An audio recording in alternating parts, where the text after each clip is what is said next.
Fear is something that nature has passed down to us to survive in a life or death situation. The fear of the deep ocean, the fear of falling, the fear of something watching you, stalking you, following so closely you can hear their breathing behind you.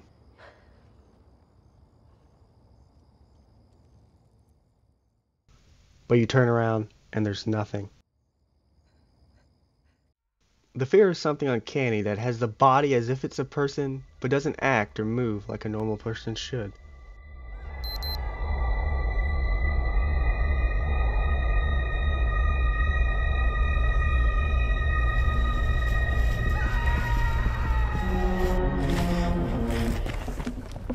The horror genre is one that uses some of these aspects, filling the viewer with dread, fear, or an adrenaline rush, to fight or run away. When a horror movie is done right, it should build suspense and have the audience leaving the theater either terrified of going to bed or questioning the horrors they have just seen or read. Let's paint a picture. What's scarier to the audience? This?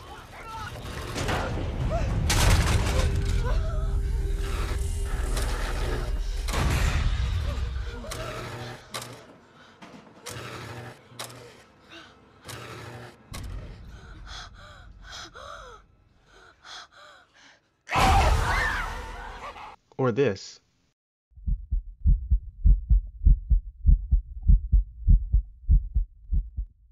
It should be the black screen that gives more fear than the cheap jump scare. See, the jump scare builds tension, then releases it quickly, often within a minute or so, while the black screen builds tension and keeps it building, using your own imagination to feed into your own fears. In the darkness, you paint your own fears, either given to you through nature's natural selection, your childhood traumas, or stories told to you. Movies that use the black screen method build suspense and horror throughout the whole of the movie, adding the fear of the monster, the killer, or the untold horrors of the unexplainable.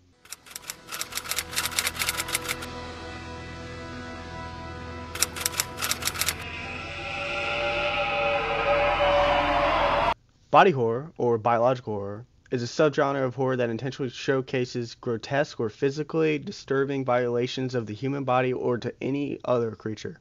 A prime example of body horror is John Carpenter's 1982 The Thing. The movie starts with an alien spaceship crash landing on Earth, then jumping to the Arctic in 1982, watching a dog running through the snow being chased by Norwegian men in a helicopter shooting at the animal. The dog eventually runs onto an American research station, and the men on the helicopter disembark and keep shooting at the animal. The researchers fire back, confused, and kill the Norwegian men. Confused on what just went down, some of the scientists go to the Norwegian base to see what had happened and why they were shooting at the dog and then shooting at them. The researchers then deciding to take in the now stray dog. While some of the men went to the Norwegian base, the snow dog is now walking around and exploring the base, and walks into a room with an unknown member of the team, not letting the audience see who it is, keeping the audience guessing later on in the movie. The men now arriving at the Norwegian base, and they find that all the scientists are dead. And in a search of answers, they stumble upon a melted block of ice, and a burnt, grotesque body with multiple limbs and two heads being fused together. And they for some reason decide to bring the body back to the station to study. Once the men get back, they put the snow dog back with the other snow dogs in the kennel, to where the other dogs slowly start to freak out and know something is up. They are then attacked and then fed upon by this creature as it bursts out with tentacle-like limbs to grab and hold on to the dogs as it feeds upon them.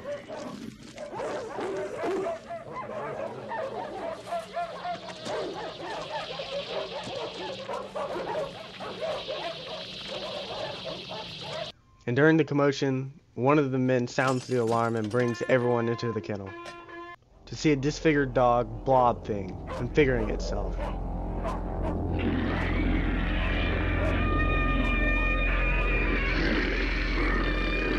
The men then torch the creature before it can escape, figuring out they can kill it with fire.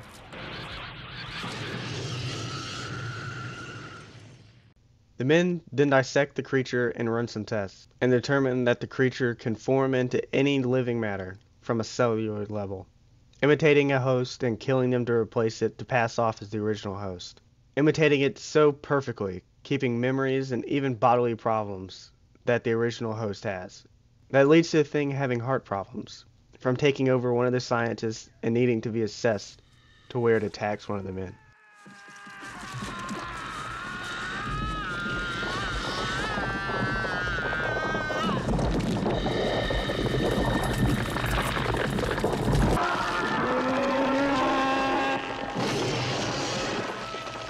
The team then descends into mistrust of one another over the course of the movie, trying to root out who is who and who has been affected and taken over by this thing.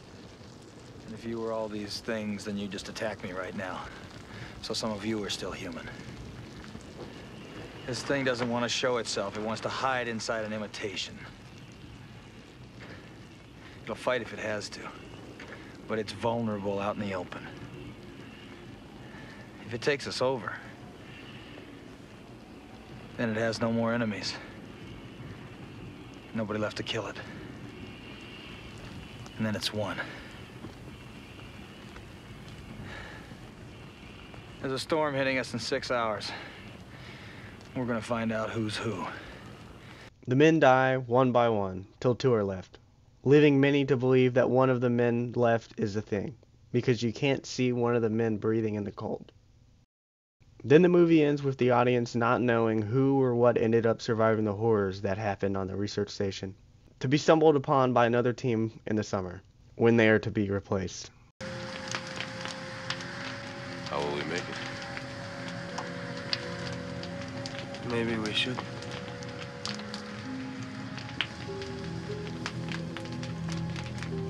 If you're worried about me, If we've got any surprises for each other, I don't think we're in much shape to do anything about it.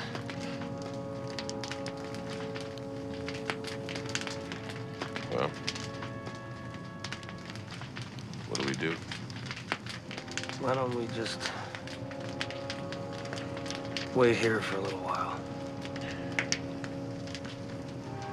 See what happens.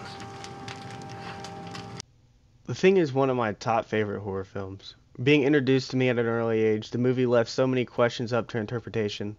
Like, who was the first member of the crew to be infected? How long have others been infected? Where did this creature come from? How did it get here? And who survived at the end? The Thing is a one-of-a-kind horror film that uses an insane concept and uses an uncanny feel to the situation of dread and mistrust of who is who.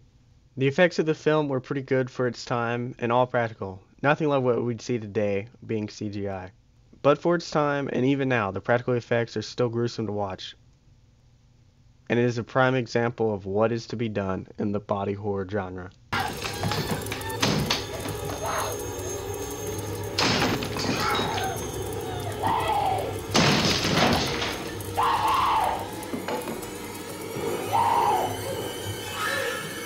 Here's Johnny!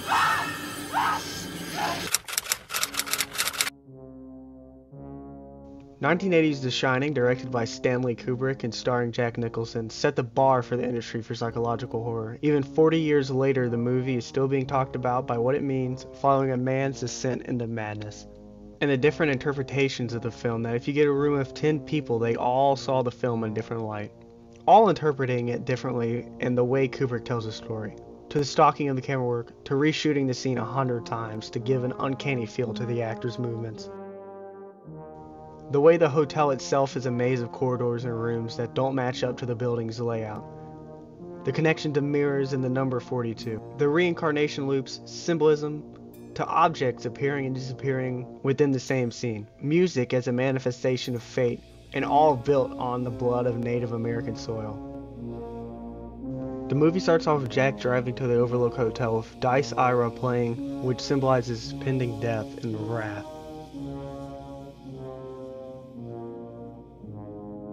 Jack then enters Mr. Ullman's office for an interview to be caretaker of the hotel during the winter, where he says he's a writer, and that he would like to take the job for the winter to write the book he's been stuck on, to where Mr. Ullman talks about the past incidents of the hotel and what to look forward to. From what I've been told, I mean, he seemed like a completely normal individual. But at some point during the winter, he must have suffered some kind of a complete mental breakdown. He ran amok and he killed his family with an axe. We then get introduced to Danny and Wendy, who are sitting around the table eating, where they talk about Tony, who in the book is Danny's older self, using the shine to talk to his younger self, warning himself of future dangers in the hotel. Danny then having a shine moment, where Tony shows Danny things to happen in the hotel, causing Danny to pass out.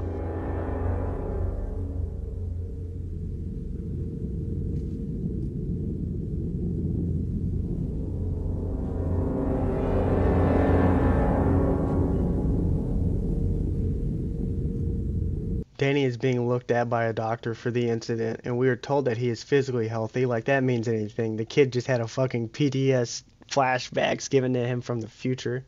We then learn that Jack was a drunk, and that one night he had pulled Danny up so hard after a bender, he had dislocated his shoulder and had supposedly been sober since. The family now arrives at the hotel, dropping off their bags and becoming familiar with the rooms of the hotel.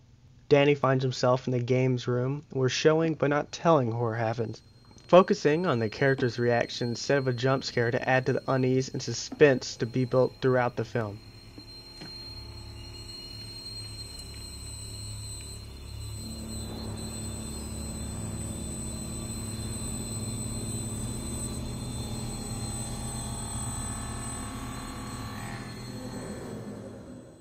From this point on, the movie continues to build tension and suspense that doesn't release till the end credits roll. Dick then shows Danny and Wendy around the kitchen, and while talking to them out loud, then talks to Danny through telepathy.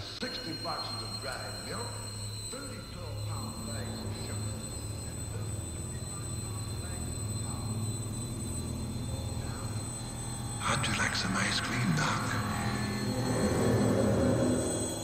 Then Dick gets an opportunity to talk to Danny alone about The Shining, and that Dick has The Shining too, hence why he was able to talk to Danny through thought alone.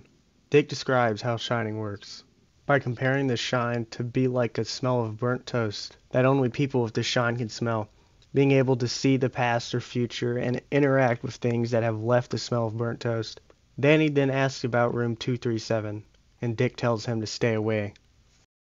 Now cutting to Danny a month later, we get a stalking camera that follows Danny around the hotel on his tri-bike, that shows the hotel's random twists and turns that don't make sense to the hotel's layout and design, also giving us an awesome following cam and sounds from the bike, going from the hardwood to the carpet, showing the audience the silence that now follows the hotel.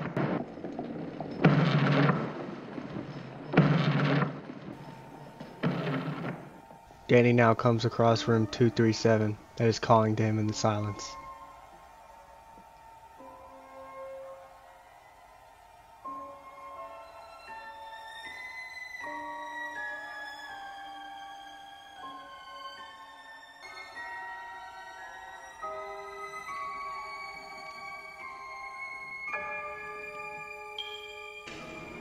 We see Jack in a large and empty room typing away as the walls echo off from the typewriter, showing us the isolation of the hotel once more.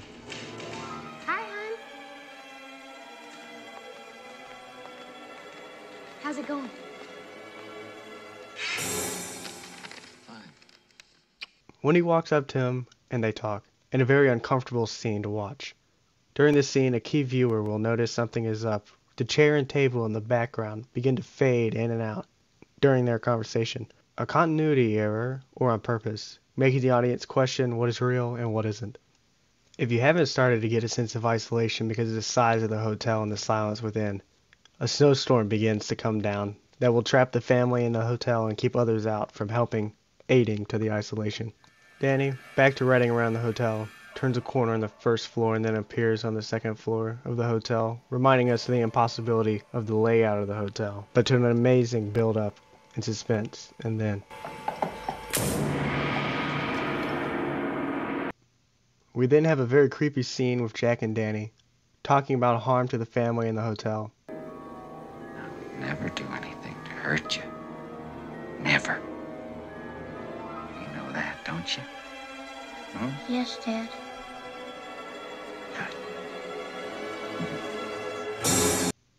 Then cutting to Wednesday to Danny playing with cars on the now infamous carpet, to where a ball is rolled to him, to where he changes positions on the carpet, once again making us question what is going on.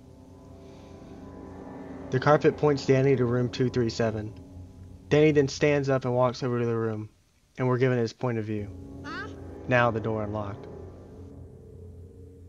The scene then abruptly ends before we see what is going on in the room and who rolled the ball towards Danny. There's a strong theory that I believe is what happens in this scene, but we'll talk about it later.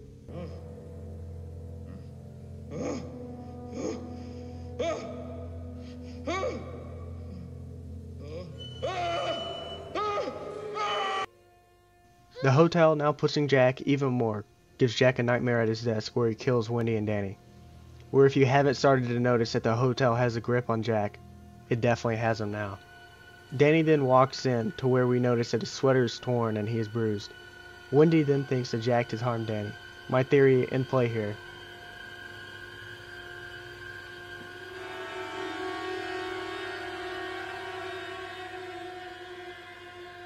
You did this to him, didn't you? You son of a bitch! You did this to him, didn't you? How could you? How could you? Jack is now walking down a corridor of mirrors, and every time he passes one he lashes out in anger, as if the mirrors are triggering him. He then goes to the bar and sits down in front of a mirror. Then Jack says, Anything for a drink. Give my goddamn soul. Just a glass of beer. and then the bartender shows up with the bar now filled with drinks. Hi, Lloyd. A little slow tonight, isn't it? That's swell. I like you, Lloyd. I always liked you. You were always the best of them. Best goddamn bartender from Timbuktu to Portland, Maine. Jack saying this, which plays in the idea of Jack being reincarnated and doing the same thing over and over again in the hotel, and explains the picture at the end of the movie. Wendy now believes that a woman is in the hotel and has attacked Danny. She tells Jack to go look for her in room 237, to where when Jack enters room 237, he finds a beautiful woman in a bathtub. She comes out, kissing Jack, then turns to an old woman who is decaying, which horrifies Jack and the audience. This scene symbolizing the hotel and that of the outside and its beauty, but inside is decay and horror. Jack for some reason doesn't tell Wendy of the woman he's seen in 237, and gaslights Wendy about the room, and that it is possible that Danny made it up himself, or possibly have done it to himself. As Jack gets up and leaves, he looks at the camera, and then to Danny's room, because of what has happened, and which leads even more into my theory. Jack now walking into the ballroom as it changes to the 1920s, filled with the spirits of the hotel. A waiter then bumps into Jack and pours his drinks on him. They wash up in the bathroom, where Jack then notices the man. Following with the reincarnation theory or the time paradox that the hotel might control, the loud music from the ballroom playing softly through the wall, adding an uneasy atmosphere to the bathroom. I don't believe so.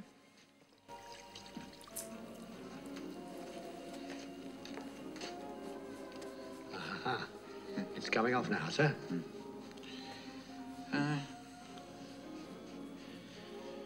Mr. Grady, weren't you once the caretaker here? Why, no, sir. I don't believe so. You, married man, are you, Mr. Grady? Yes, sir. I have a wife and 2 daughters, sir. Chopped your wife and daughter up into little bits. And then you blew your brains out. You were the caretaker here.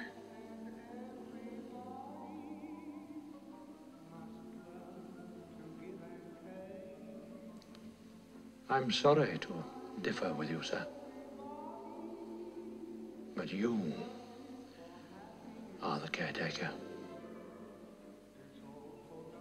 You've always been the caretaker. The ghost now telling Jack that Danny has brought an outside party to help them get out. Then telling Jack the reason why the hotel wants Danny to stay and is using Jack to get Danny. Your son has a very great talent. I don't think you are aware how great it is. that he is attempting to use that very talent against your will. Wendy, now looking for Jack, finds what he's been writing, and that he hasn't been writing, but that he has lost his mind.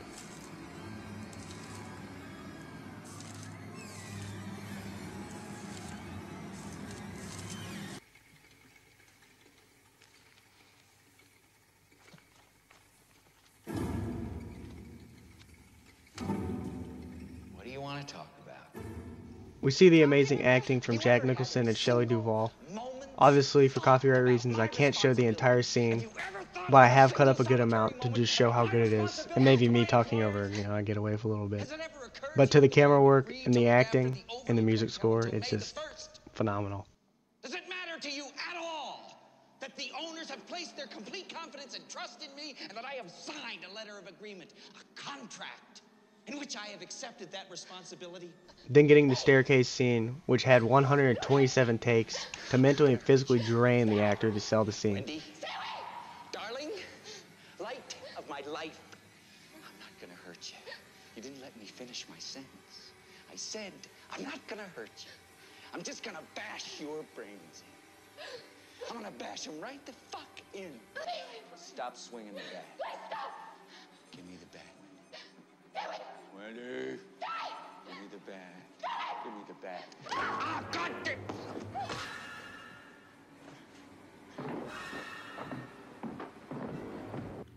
Wendy then drags Jack to the pantry and locks him in, where we see the amazing score, camera work, and acting once again. I mean, this shit is amazing. Why can't we have this in modern horror? Jack now hears voices and is led out of the pantry by the spirits, convincing him to what he has to do. God damn it! Let me out of here! Open the goddamn door! I'm gonna go now. Wendy. Yes.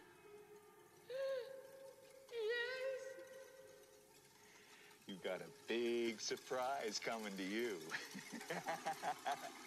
You're not going anywhere. We then get the infamous red rum scene as Danny stands over Wendy as she sleeps.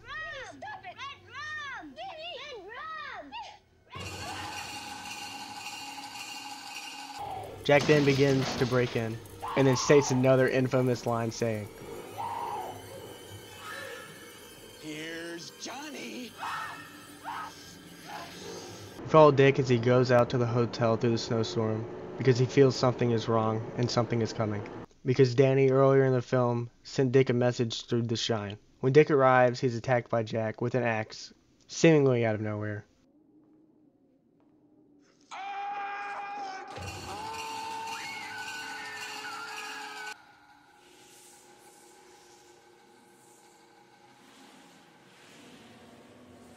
Jumping to Wendy, the spirits start messing with her, as we hear spirits talking, adding to an overlay.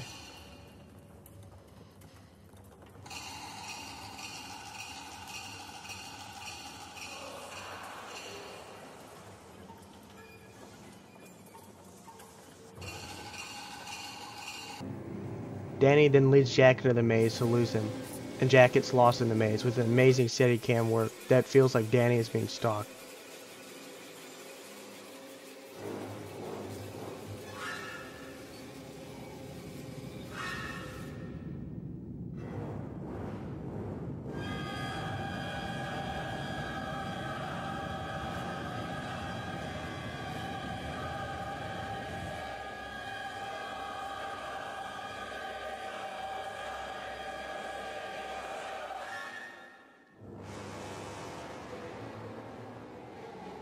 Wendy and Danny now ride off into the storm to get away. And then we cut to Jack frozen to death in the morning, to where Jack's face lines up to where he took his first drink at the bar.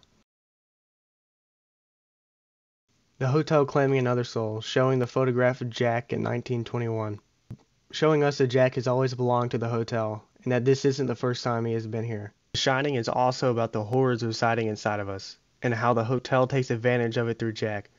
That pushes him to the breaking point because of the things he has done or wants to do.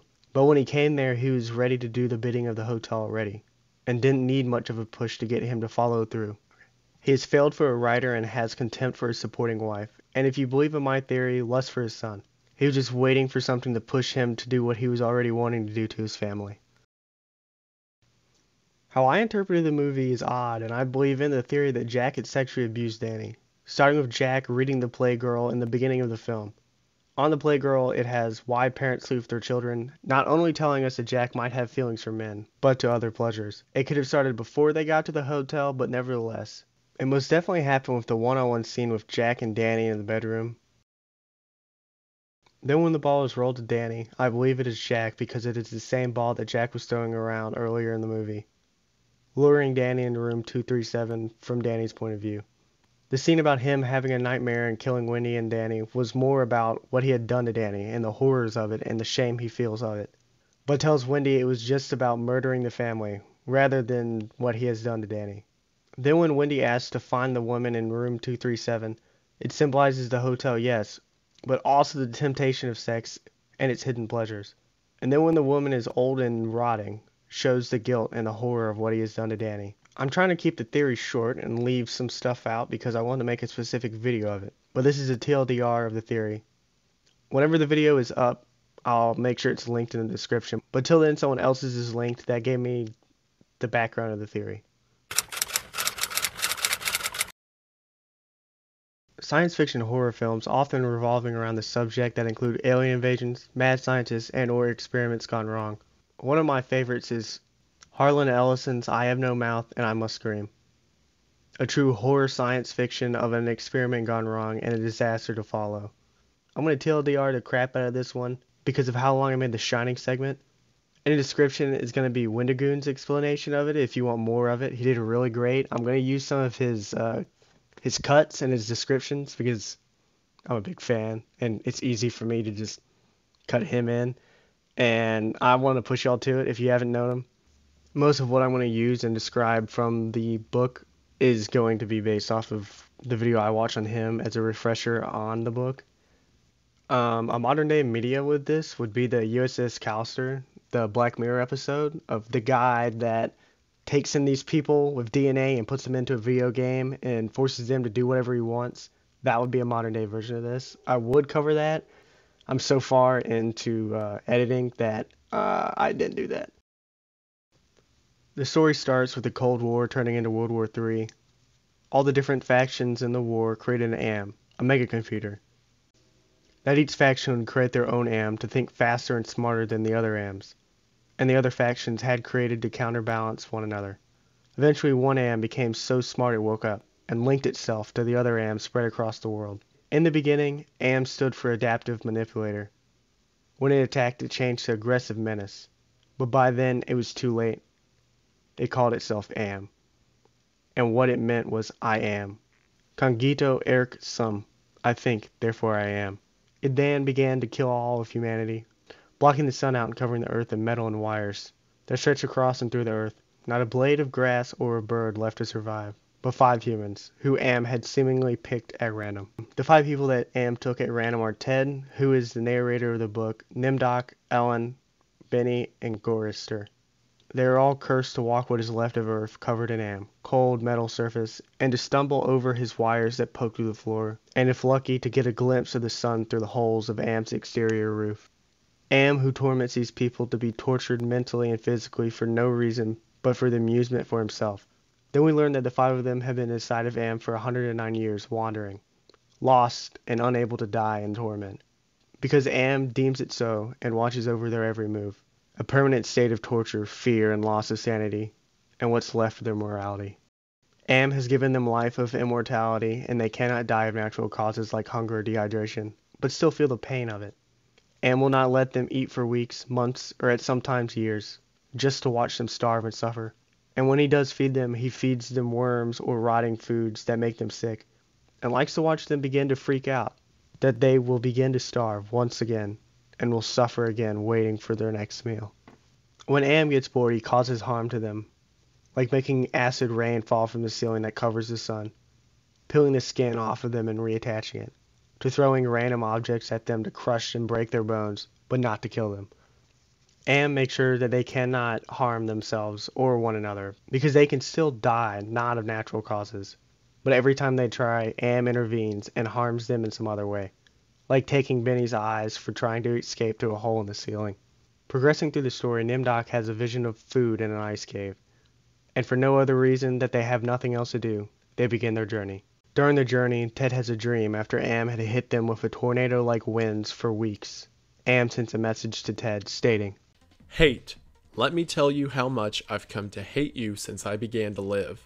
There are 387.44 million miles of printed circuits in wafer-thin layers that fill my complex.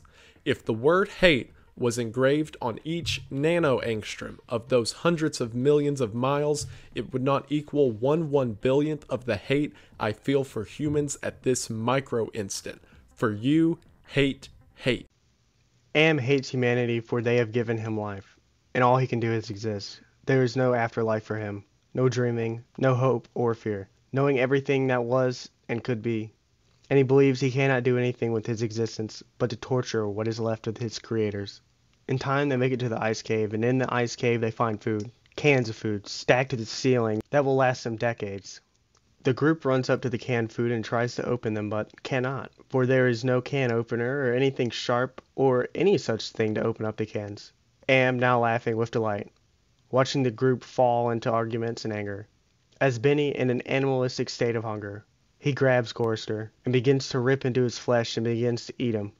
Gorster begins to scream in pain so loud that the ice around them begins to crack and fall from the ceiling. Ted now taking the opportunity, as the icicles are the first weapons they have had in 109 years, and as Am is hysterically laughing at Gorset's pain and the depravity of the situation Am has given. Ted takes the icicle and drives it into Benny's chest, killing him, and without any hesitation continues and kills Gorster. Ellen, now catching on to what is happening and the situation given to them, grabs an icicle and kills Nimdok. Am, now realizing what is going on, is about to intervene, but within the split second of realization, Ted has a decision to make: his own life or to save Ellen's. From the endless pain to follow from such actions they have taken, Ted decides to save Ellen and drive the icicle into Ellen, saving her from this torment. As Ellen is dying, she looks upon Ted's face, giving an expression that Ted cannot understand, but he believes it is a thank you. Within a span of seconds, Ted and Ellen have killed 4 of the 5 of the group, and have saved them from an infinite amount of torture over an unfathomably long amount of time. We then skip hundreds of years later.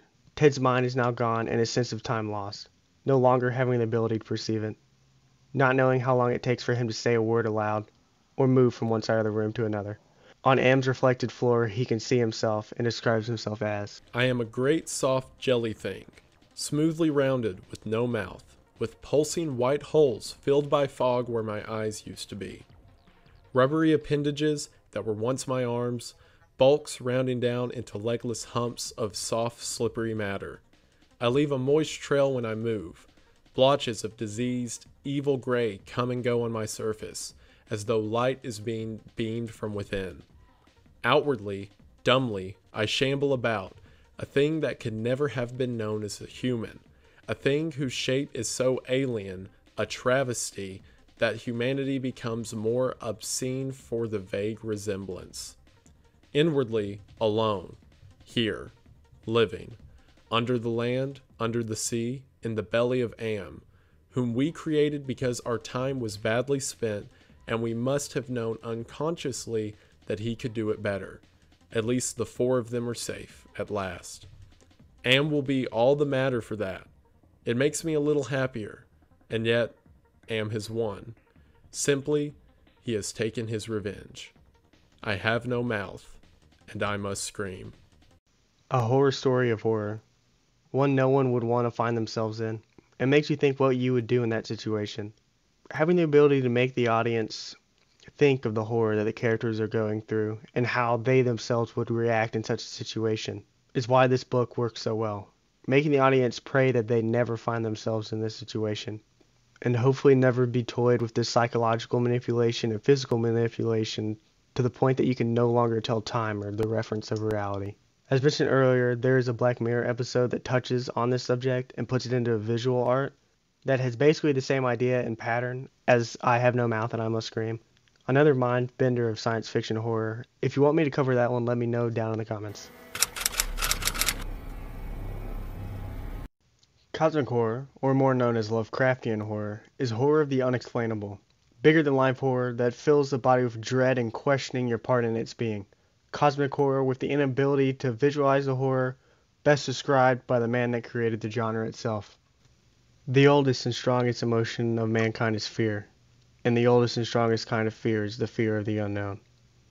Cthulhu is one of the most famous cosmic horrors, a being of such size and power that it is impossible to fully describe the creature, and drives one mad to understand its being. Modern media has taken the liberty to create Cthulhu to their own understanding of Lovecraft's words, but Lovecraft describes the creature as a monster of vaguely anthropoid outline, but with an octopus-like head whose face was a mass of feelers, a scaly, rubbery-looking body, prodigious claws and hind on 4 feet, and long and narrow wings behind it. It is said to be so terrible to behold that it destroys the sanity of those who see it. Cthulhu is characterized as a leader of the Old Ones, a species that came to Earth from the stars, before human life arose. The Old Ones went dormant and their cities slipped under the Earth's crust.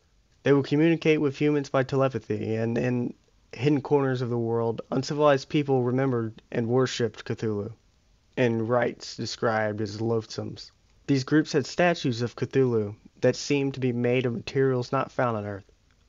The statue stated that, when conditions are right, the city will rise, and with that, the help of the eternal Cthulhu. Cthulhu will awaken and again rule the world.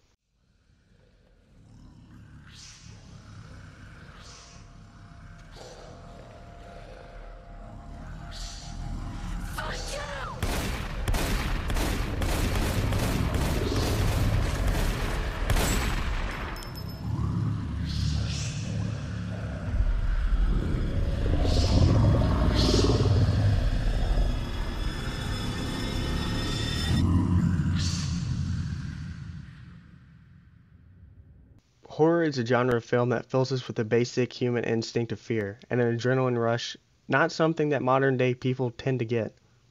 This is possibly why it is such a large genre. But there are only certain films that stand out, that put real fear, everlasting fear, into one's own thoughts, and it is isolation. If you haven't noticed, that all but one of the horror genres are of isolation. Being trapped in the Arctic, being hunted by a morphing monster, to being trapped in the hotel and chased by a mentally broken father with an axe, to being the last of your species, being manipulated and tortured for fun by a robot. Humans are said to be social animals, to rely on one another for comfort and survival. And what happens when one of us is left to fend for ourselves? We would die in the wild alone. When it is dark in a long hallway and you're by yourself, it's scary and uncomfortable. But with a friend, it isn't scary, because now there are 2 of you. Your chances of survival have increased. It's just set back there in the back of your mind that makes you keep thinking of it over and over again.